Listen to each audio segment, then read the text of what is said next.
Hey, I'm Randy. I'm the Cheap Audio Man. Here at the Cheap Audio Man, we talk about high-value home theater and hi-fi products, headphones, DACs, speakers, amps, turntables, and today we're talking about the NAD C as in Charlie 338.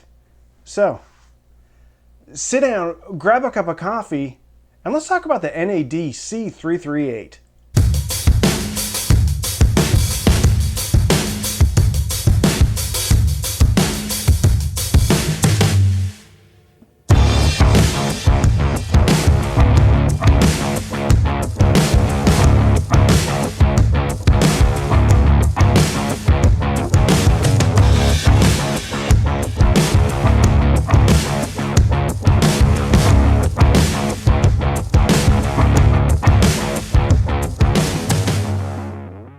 Today's sponsor is Sith Audio audiophile mouse. I know this one says Logitech, but it's really Sith Audio.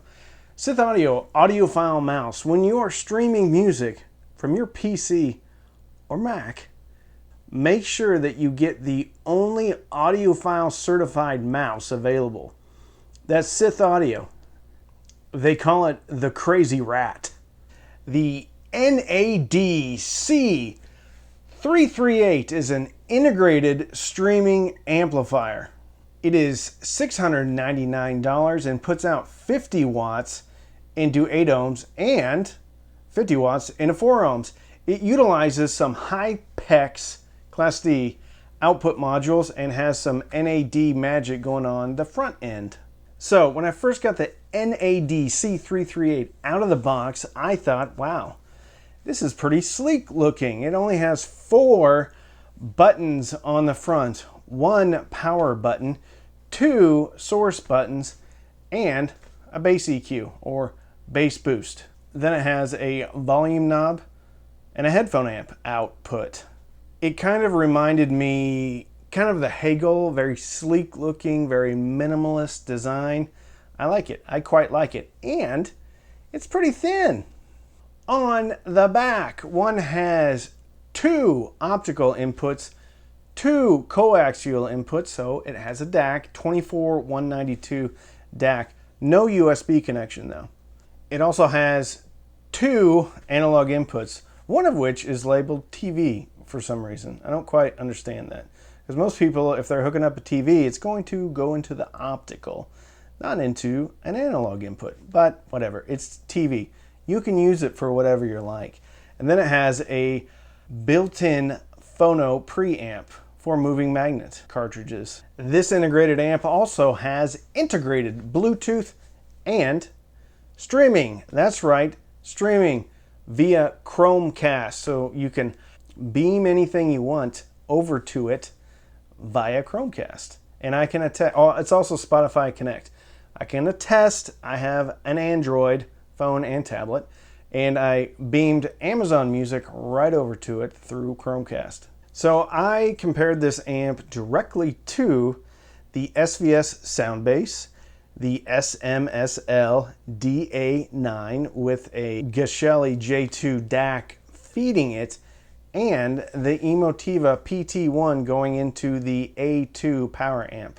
Also has a sub-out, red and blue speaker binding posts, and then an IEC power connection. The NAD also comes with a little tiny remote, but it gives you everything you need. It's powered by one of those round batteries that I love so much because we have those laying all over the house. Just kidding, it's okay. A lot of companies use a round battery. We're just gonna have to get over that as consumers. That's what they use. Anyway, it's very small, but it gives you everything you need. Comes with a very small remote. Be careful, it's small and you can drop it. And if you have children in the house, watch out because they may grab this and shove it into a couch crevice and you never find it again. So it's small, it's pretty simple, it's lightweight plastic, but it does work. And we're going to try to turn it off. Yay! The remote works. So, how does it sound? Well, when I first got it out of the box and I hooked it up, I thought, man, this is clean. This sounds pretty good. I tested this with a variety of speakers, including the ELAC Unify reference and the Retrieval Evo 4.1s. It drove everything just fine, and in my experience, 50 clean watts is more than enough to drive most speakers. I probably wouldn't put something like the Magnepan LRS or even the KEF LS50 Metas on here. Anything that requires a lot of oomph, like current, probably wouldn't pair it up with this. So how does it sound? Well, I use a variety of inputs, including Bluetooth, including the streaming, including a optical signal from my computer, and the phono preamp. All the inputs sounded very similar, which makes sense when you have an integrated amp. Anything you put on there sounds pretty similar. Overall, the sound signature on this is best described as clean.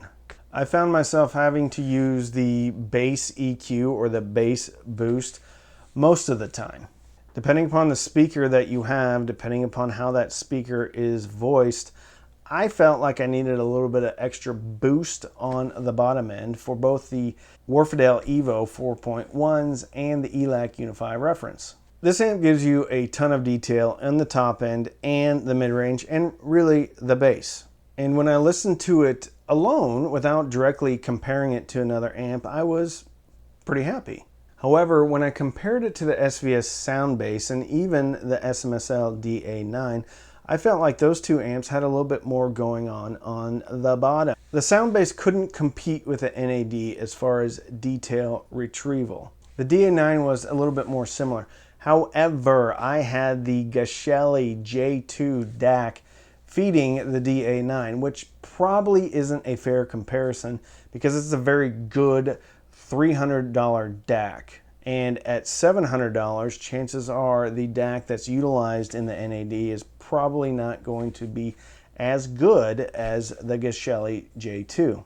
The other thing about the SMSL and the Soundbase is they don't have a phono preamp. The Soundbase does have streaming capabilities and a sub out, but it doesn't have a remote. The DA9 has balanced inputs, has a remote, but only has 2 analog inputs. The Emotiva has pretty much all the same inputs and some other functionality, but that amp, even with the A2 powering it, didn't match the detail of the NAD. However, in the mid-range and the lower end, I felt like the Emotiva combination did a little bit better. So the Emotiva PT1 feeding the A2 power amp comes in right around $950, so it's more expensive. The sound signature is a lot more full, maybe a little bit more dynamic, but you're going to be paying more for that combination. It has similar inputs, but it doesn't have a streamer. Overall, I thought the sound signature of the NAD C338 was good. It reminds me of the Iota VX, but less harsh than the Iota VX. This sounds a bit more natural. When comparing it to the other amps that I had, it did seem a little bit less dynamic.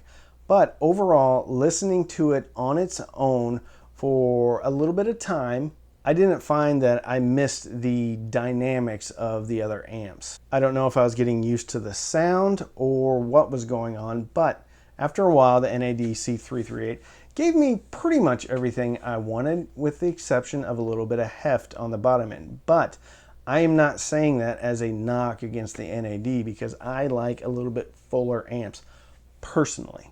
That's just my taste. So who's the NAD C338 for?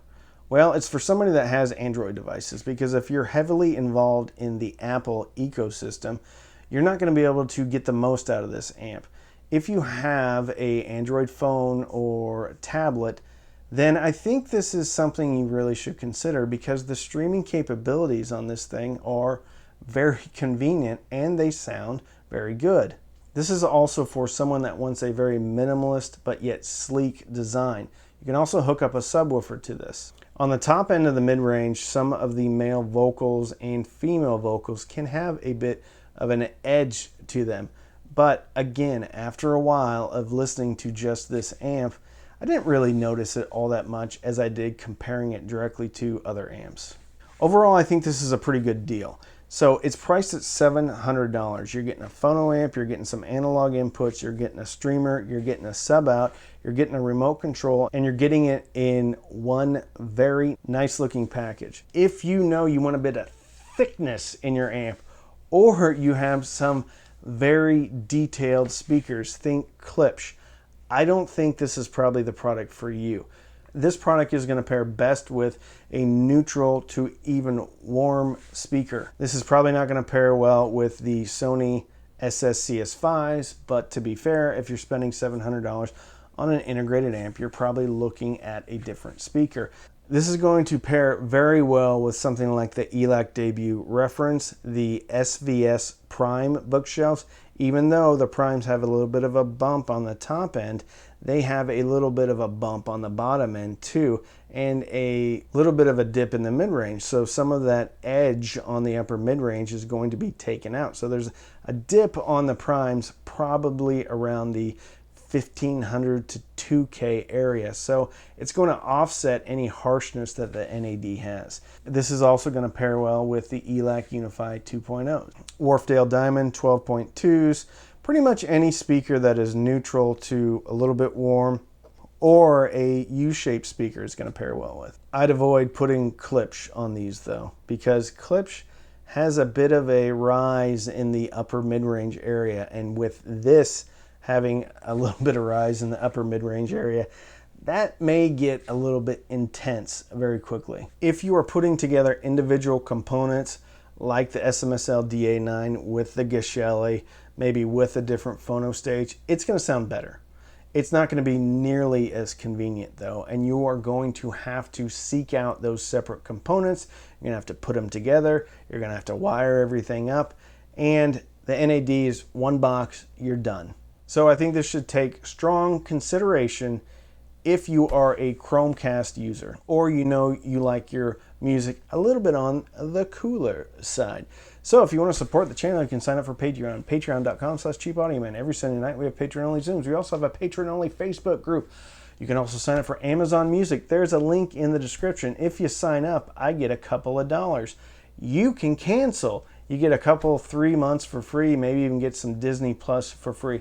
You can also purchase any of the products I have through the links. Not all products are affiliate links, but this one will be an affiliate link, which means if you buy the NAD C338 through my link that I put in the description, I will get a small commission. So don't binge watch anything. Binge listen through your NAD C338 and fill your soul with happiness. And with that, I'm Randy. I'm the Cheap Audio Man.